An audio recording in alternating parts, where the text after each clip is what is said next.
Welcome to Behavioral Health Today, a podcast brought to you by the Triad Network. This podcast is designed to share trending topics occurring within the world and our communities and bring them a behavioral and mental health perspective. Welcome to Behavioral Health Today. I'm your host, Sharlee Dixon, and today I'm joined by Chris Yadon, Managing Director of Saprea, a nonprofit committed to liberating individuals and society from child sexual abuse through healing and prevention.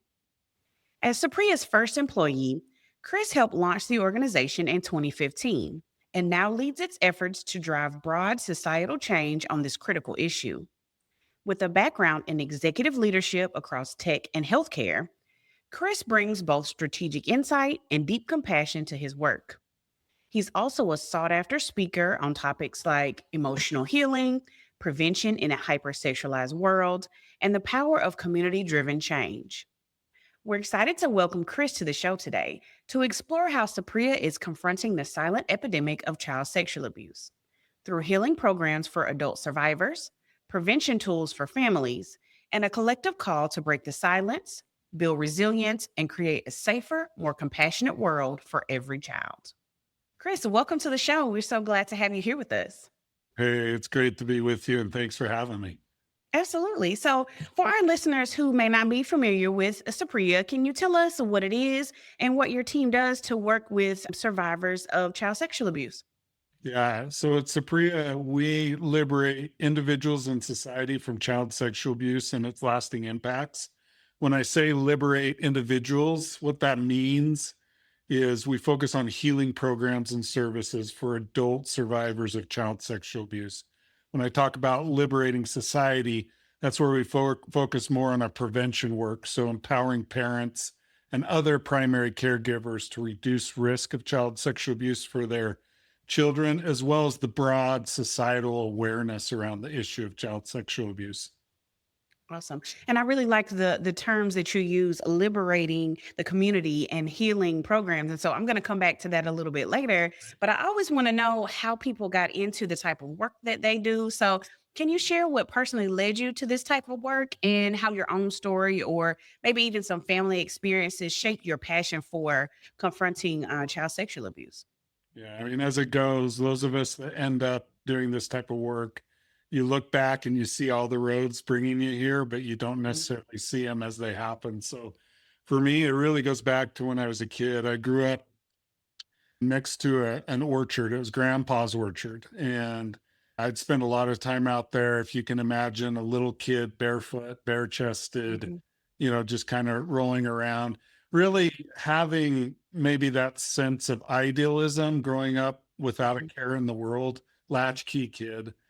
And that wasn't really the reality, but that's how I perceived my childhood. There were some troubles at home of various types, but it wasn't until I was a young adult that I started to learn about how child sexual abuse had impacted my family specifically. And fortunately, it didn't happen inside the family. Not that it's much better coming from outside, but it came from outside the family in our case. And I remember feeling really, really angry in that moment, mostly because as I saw my loved ones who had experienced child sexual abuse try to deal with it. They were really struggling, and there's a lot of shame and stigma. The world basically said the message, this is too taboo. There wasn't good services on how the family should deal with it. Yeah. So it didn't really get dealt with in a healthy way. And seeing that impact just really made me upset. So as time went on and my career kind of wove back into the social sector, I had the opportunity to come start at Saprea with our founders and do something about it. And as it goes, when anger is properly channeled, Mm. it often turns into activism. And so it was really easy for me to want to get involved. So that's a really short version of a very long story of how those roads led me here, but I'm sure grateful they did. Absolutely. And it is just the point. It is kind of funny that as we get to be adults and do our careers, it does generally tie back to something that happened in our childhood. It's kind of funny how that works. But Saprea, it really does focus heavily on adult survivors.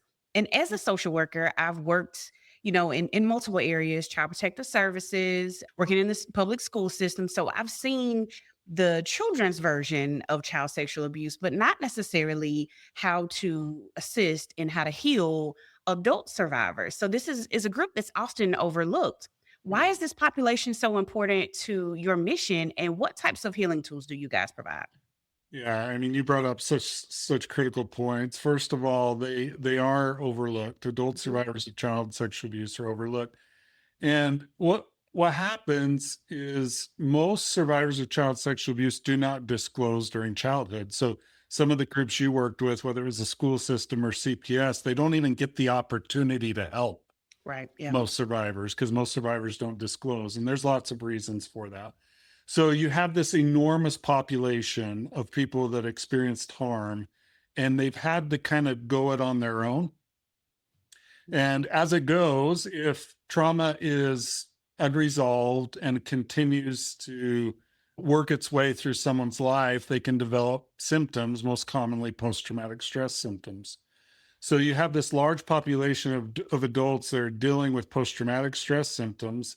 They may not even connect those back to their childhood sexual abuse. They just know that they're dealing with hardships during life. So it was a population that needed a lot of help, mainly because there wasn't much for them outside of individual therapy. And we are huge advocates of individual therapy, but trauma and child sexual abuse specifically, it really needs additional resources that wrap around that individual therapeutic experience. So you have their individual therapy, they need the community-based work, they need the mindfulness work, they need the body work that comes along with addressing trauma. So we saw that need and we said that's something we can do. We can go build wraparound healing services that augment that individual therapy experience. Or even in some cases for survivors that may have more mild symptoms, it may be what they need. So that's really the niche that we sought to meet. So we do that through 4 healing programs, and I won't go into a lot of detail quite yet, but at a high level, we do 4. The first one is a 4-day in-person retreat program, heavy on psychoeducation, where they're learning how trauma impacts the brain and the body, how their nervous system responds, what are the symptoms. So we do a lot of psychoeducation there. We do a lot of experiential learning where they get exposed to different ways that they can engage in healing. And we work diligently to build community with other survivors.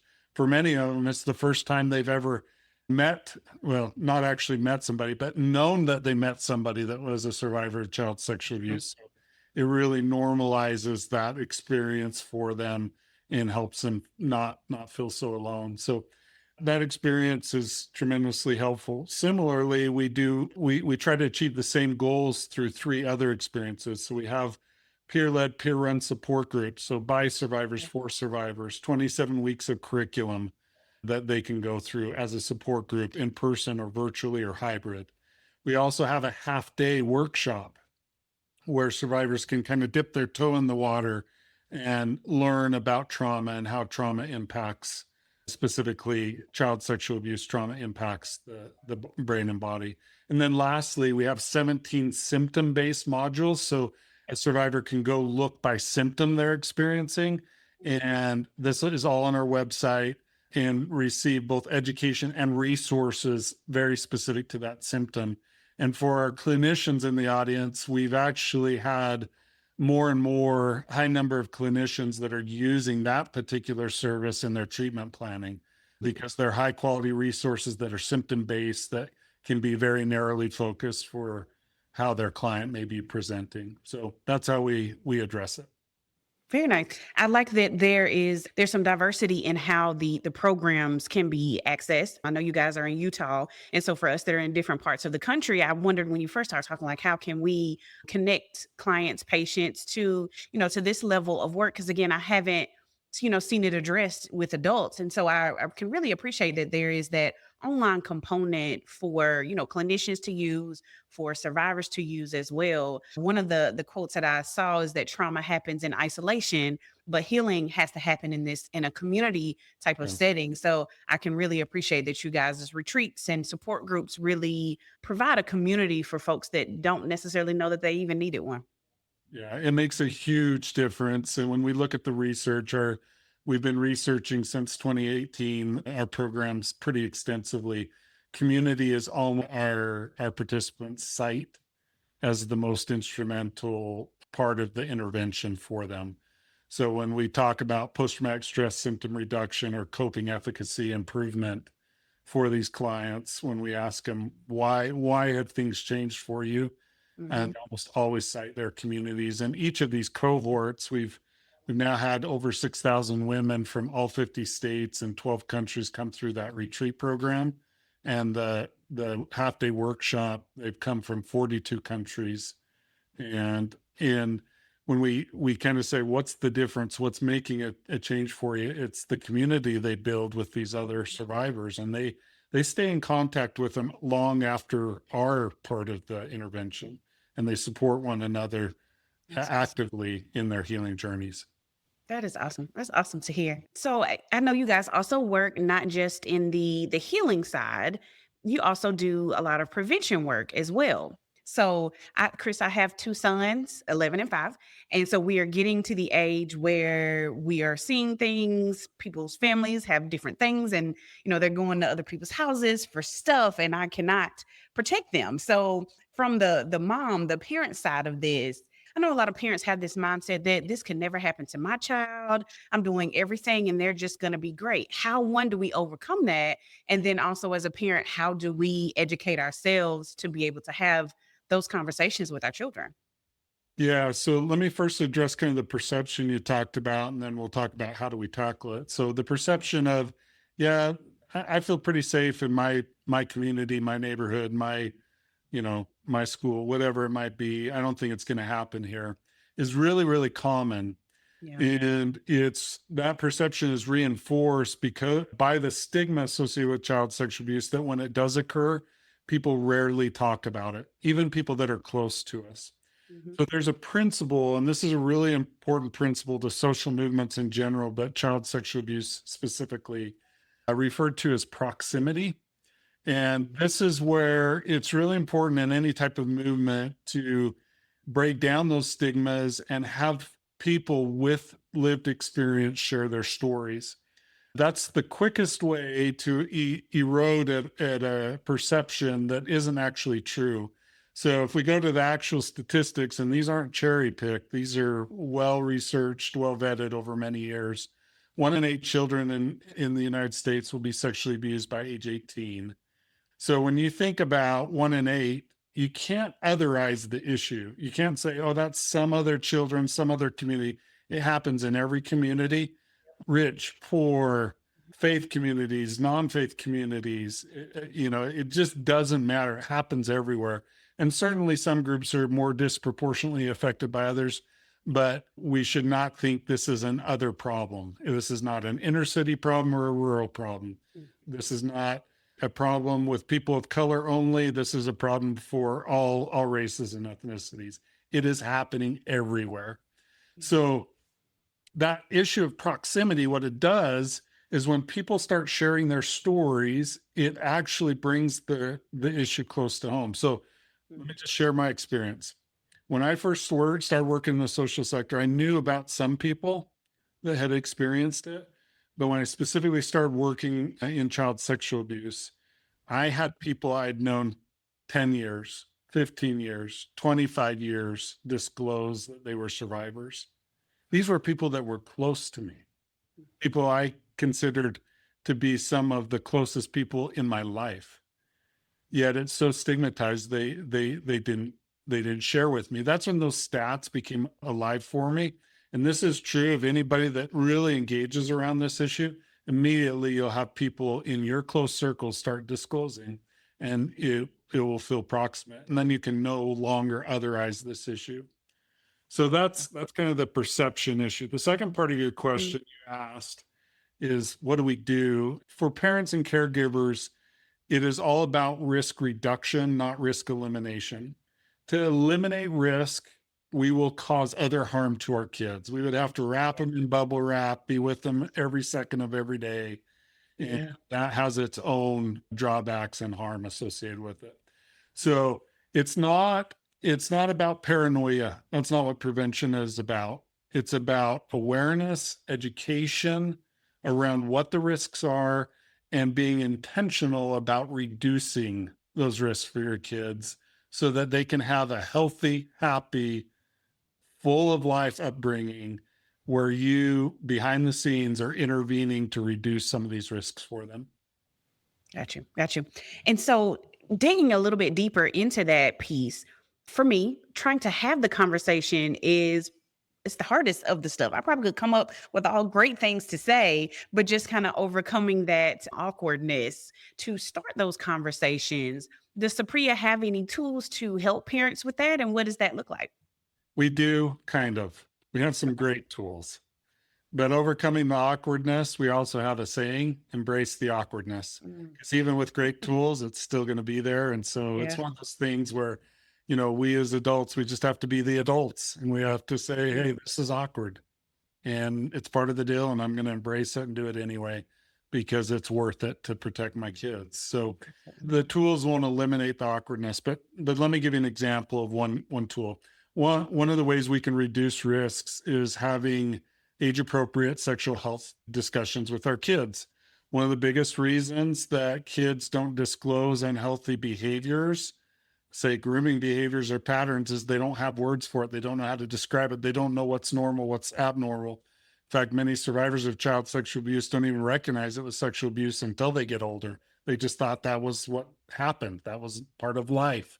And so when parents or other caregivers have those sexual health discussions with their kids, it helps the child in an age-appropriate way know, what's normal, what's healthy, what's unhealthy. What do I need to talk to mom or dad or grandpa about or grandma about? What do I need to disclose? When do I need to raise a flag that something's happening? So that's one of our tools. We give you by age and typical development stages, what are the most common conversations you should have at each age? So your 11-year-old, there's a section for that age group. Like, what are the conversations that you're having with an 11-year-old? And that's an example of one of the tools we provide right on the website. They're all free and available right from our website. Nice, nice. And in your experience, when should those conversations start? How often should they be? Like, what is kind of the standard and the best practices where that's concerned? Yeah. So we start from infancy. So let me give you an example. My daughter, when she was a toddler, she was probably around 2 years old. So think really young age. We were already teaching her about bodily autonomy. Yep. Right? Which is a really important principle around this topic. So she stepped up on the counter one day and was up there, and we're like, hey, you need to get down. We don't want you to fall. And she's like, no. It was her mom that was saying this. She said, yeah, you need to get down. She's like, no. Third time she said, you need to get down. She said, no, it's my body and I get to choose. So, you think even at that young age as a toddler, barely being able to communicate and talk and getting out the words as a toddler would, she was grasping even those basic concepts around bodily autonomy and boundaries and her voice. Sometimes I wonder if we've given her voice a little too much power, but hey, we'll deal with the challenges of that. Absolutely. As a trade-off for empowering her to be safer. Awesome. Awesome. Okay. So speaking of youth, in my experience as well, LGBTQ questioning youth are significantly more at risk for sexual abuse. Why is that? Like, what do we know about that? And how can families, educators, and communities better protect and support queer youth? Yeah. So there's some things we know from the research. There's a lot we don't, where we can have some theories. So here's what we know. LGBTQIA youth are nearly 4 times more likely than their peers to experience child sexual abuse. So that's something we know. Second thing that we know is girls specifically in this demographic are 3 times more likely to experience unwanted sexual advances online than heterosexual girls, and boys nearly 8 times more than heterosexual boys. So, out of this, there are some prevailing theories of why LGBTQIA youth experience sexual abuse more. And the most dominant theory is because in their family, it either may be stigmatized or not normalized, or even if it is normalized, the parent may not be able to have a grasp of what they're experiencing. A lot of LGBTQIA youth go online for sexual education. And as we know, if you're going online for sexual education, it's really easy to find yourself in all sorts of places that are not only not helpful, but even predatory. Yeah. So, because of this, we think that there's a much higher risk that they're being engaged by predatory behavior or being exposed to predatory behavior than their peers. So that's one of the predominant working theories as to why the rates may be higher. I'm sure there are other reasons that we have yet to discover, but those are some of them. We'll be right back after a word from our sponsor. Whether you're a longtime or first-time listener to Behavioral Health Today, you're probably familiar with Triad, the company that brings you this podcast. But you may not know that Triad also hosts a community for current and aspiring behavioral and mental health professionals, featuring trending content and education and career resources, all for free. If you are a behavioral or mental health professional, or you're studying to become one, join more than 80,000 people on Triad by claiming your free professional account today. Visit us at hellotriad.com/BHT. That's hellotriad.com/BHT and join the Triad community today.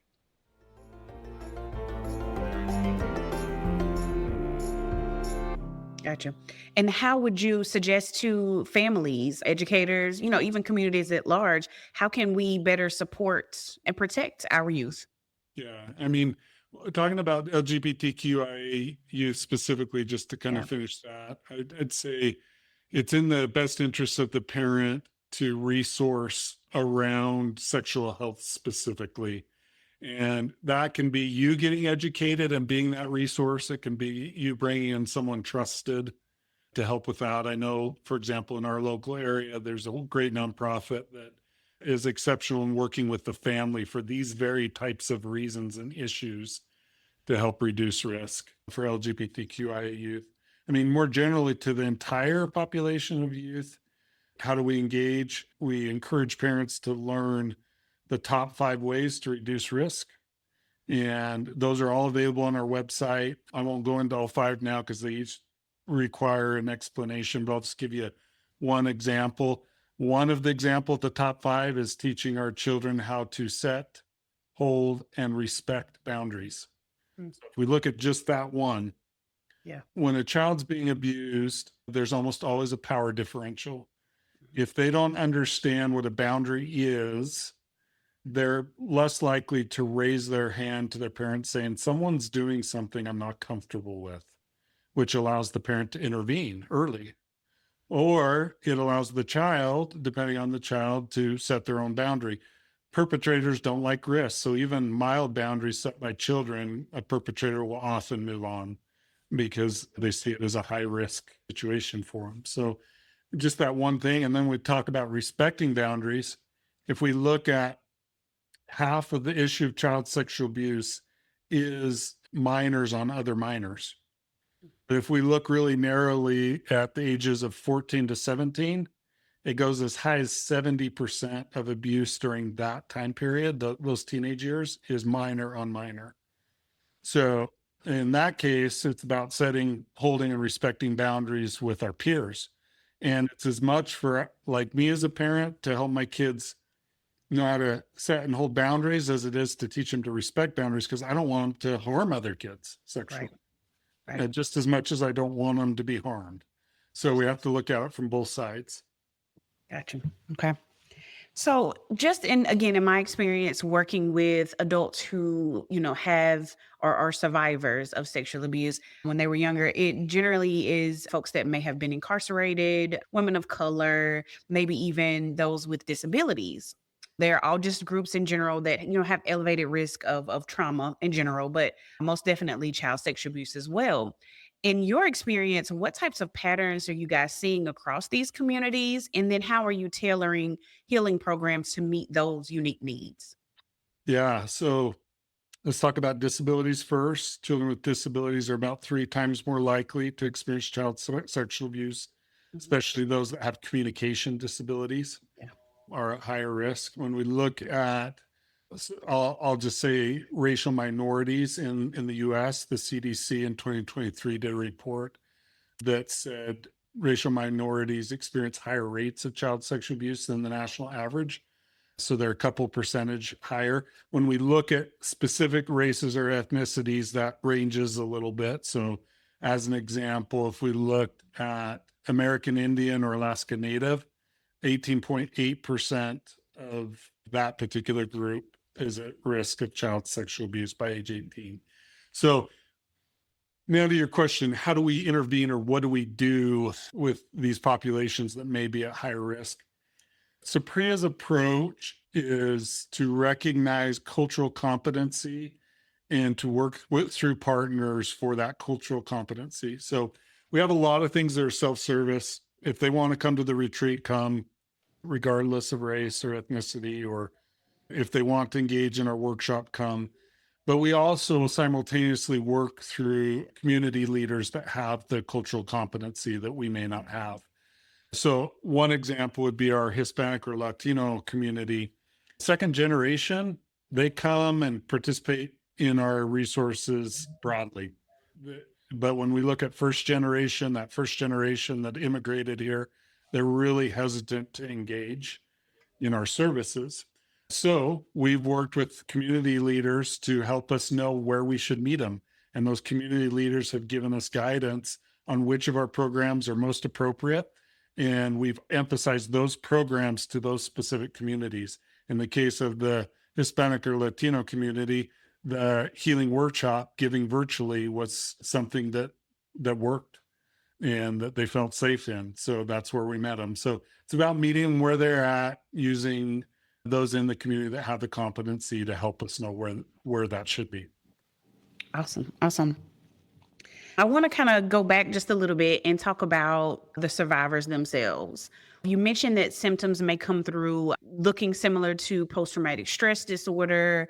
I want to talk a minute about what those symptoms look like. So you mentioned that a lot of people we don't discuss it. It's not like something we talk about. And so I'm curious if there are things that us as practitioners that may be listening in, certain, characteristics that we may see in our clients or our patients or even family members that may shed some light on what someone has experienced as a child. Yeah, such a big question. And I'm going to use a couple examples, but I'm really going to Okay. direct the listeners to our website because there's 17 of them and we probably can't discuss all 17. So I'll just choose one or two to answer the question. So I'll choose emotional numbness as an example. Emotional numbing is a post-traumatic stress symptom. It's also a symptom of other things. So emotional numbness often shows up in a few different ways in survivors. So one of them is hyperproductivity. So if I stay ultra productive, I don't have to sit with my thoughts and feelings. It's a way I can numb my feelings. Mhm. And it's the way I can numb my emotions. So you'll see a lot of survivors that are very, very accomplished and they are go, go, go, go, go all the time. And they use that to not deal with their thoughts or feelings to be able to keep them at bay or to keep them numb. So that would be one example of how it shows up. Another way emotional numbness shows up is through substances, and they will use substances to blunt the emotion. That one's a little more obvious, right? And Yeah. most practitioners are well aware that substance use is almost always a secondary issue. There's almost always something underneath that those substances are masking. Another example would be sexual intimacy issues, problems either with hypersexuality or hyposexuality, where they're kind of on ends of the spectrum and their sexual experiences either activated or shut down as a result of their trauma. So I think I would really just encourage practitioners that are listening to just spend some time on our website to make these connections. because it's going to be pretty challenging in a few minutes on a podcast to even connect one of them deeply to the issue of child sexual abuse. But that's what this exact spot on the website's for. Awesome. Okay. And I'm glad you mentioned that, because I did want to make sure that we shed some light on the powerful tools that are listed on your website, because as I took a moment to look through it, it was so much that the moment wasn't good enough. I needed to spend and will spend more time digging through each section of the website, because not only does it give, just that basic psychoeducational information, there are so many other sections and different pieces, tools that folks can use in practical ways. And so I'm glad that we were able to just kind of have a moment to discuss just a few of the things that are listed there on your website. No question. And like I mentioned earlier, all the resources are free too. As a nonprofit with generous donors, we've worked hard to keep these free. We're going to continue to work hard to keep them free. And we would love for practitioners and individuals to use them as they see fit. Awesome. And speaking of the website and just the social presence that many organizations have these days, not too long ago, I had a conversation with the folks from Love 146, which is a similar organization, but they work to end child sex trafficking or child trafficking, period. And so I'm wondering if there's a role for collective action. Is there a way for, or are organizations already working together to solve some of these issues and again work to prevent some things from happening? Yeah, not only is there room for it, it's actually a requirement of actually moving the needle. So when we look at social change and societal change theory, and then underneath that, something called social movement theory, we learn that no significant change has happened, social change has happened in our society by a single individual or a single organization. Mm-hmm. You have to come together and work collectively. In fact, you mentioned Love 146. They happen to be a group that work with Prevent Together, a national coalition to prevent child sexual abuse and exploitation. We're also on that coalition. So even that exact example is an example of us coming to work together collaboratively to address sexual violence. So organizations have to work together. You have to have an abundance mentality. You have to find common ground of things that you can collaborate on and focus on and narrowly engage in with one another.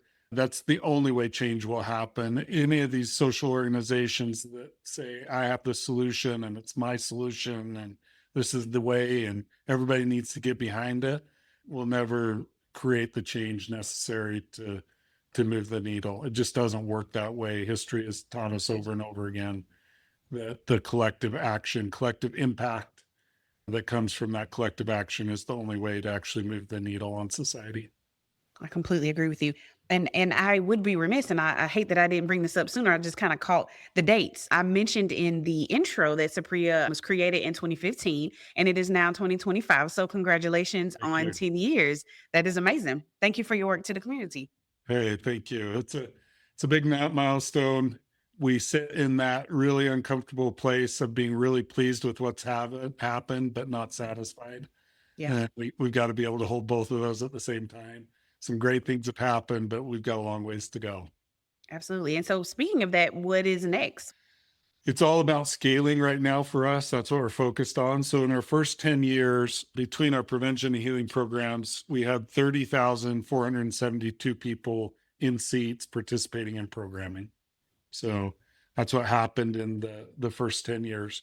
Yeah. For us to accomplish our goals, that just over 30,000 needs to turn into hundreds of thousands, into millions. And so that's what we're focused on right now, is scaling. And I'll share a really cool story. You brought up individuals who are incarcerated earlier as a vulnerable population. So this is an example of how we're scaling. So we partnered with a group. So note that collective impact partnership, right? Mm-hmm. We partnered with a group called Adovo, who has tablets in prison and jail systems all across the country. I think they're up to a little over 1,100 prison and jail systems all across the country, all 50 states. So we partnered with them, and we took our healing workshop and turned it into 10 self-service modules that women who are experiencing incarceration can do on these tablets through a learning management system. So we launched that in December of last year. So we're what now, 7 months in, a little over 7 months in. Mm-hmm. In the first 7 months, we've already, so keep in mind how many we had in our first 10 years, a little over 30,000. Mm-hmm. In our first 7 months alone, we've already had 12,811 women complete all 10 modules. So when we talk about scaling, this is what we're talking about. It's like, how do we take what works? We've spent the first 10 years getting our programming right, getting it researched, making sure it's working. Now, how do we get it out to the masses?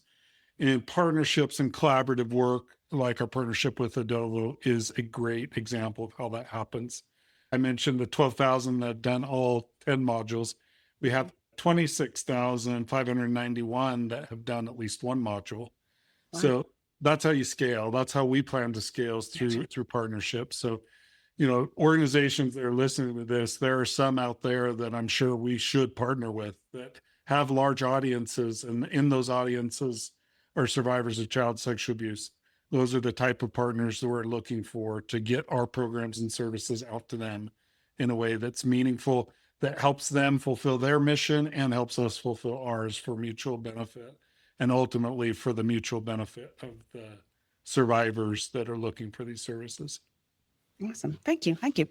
And so then for our listeners who want to learn more or get involved, whether they're survivors, parents, just simply concerned community members, where should they begin and how can they support Saprea's mission?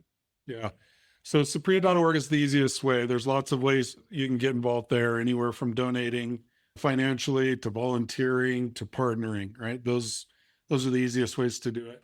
I also encourage people, if they specifically want to raise awareness, need a voice at their conference or on a podcast like this or what have you, that's where I spend my personal time. And you can connect with me on LinkedIn. You can connect with me on Substack. I do some writing there. I personally speak a lot about emotional numbing, that side of it. I'm not a survivor of child sexual abuse, but through my own challenges and growing up, I did learn to emotionally numb and have learned how to feel again. So, have a common experience with survivors in that area. So I speak a lot about that. So raising awareness, going to our site, donating or partnering or volunteering, those are the best ways to do it.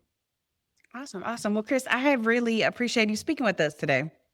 Thanks. It's been awesome to be with you, and really appreciate you sharing your mic in helping raise awareness around child sexual abuse. It's a big deal to us, and hopefully it will be a benefit to those that listen. Yes. Thank you. And thank you to our listeners for taking the time to join us. You can follow us on our social media at Instagram, TikTok, LinkedIn, and more. We're even on YouTube at Behavioral Health Today. And if you like our show, make sure to give us 5 stars and leave us a review. That helps our show get discovered and share the valuable insights in each episode. As always, the resources for this episode and an archive of all of our other episodes can be found on our webpage at triadhq.com/BHT. And we look forward to having you back with us next time on Behavioral Health Today. We appreciate all the support from our community, and if you like our show, one of the best ways you can support it is by giving us a 5-star rating and leaving a review. Behavioral Health Today is a podcast part of the Triad Behavioral Health Network, all rights reserved.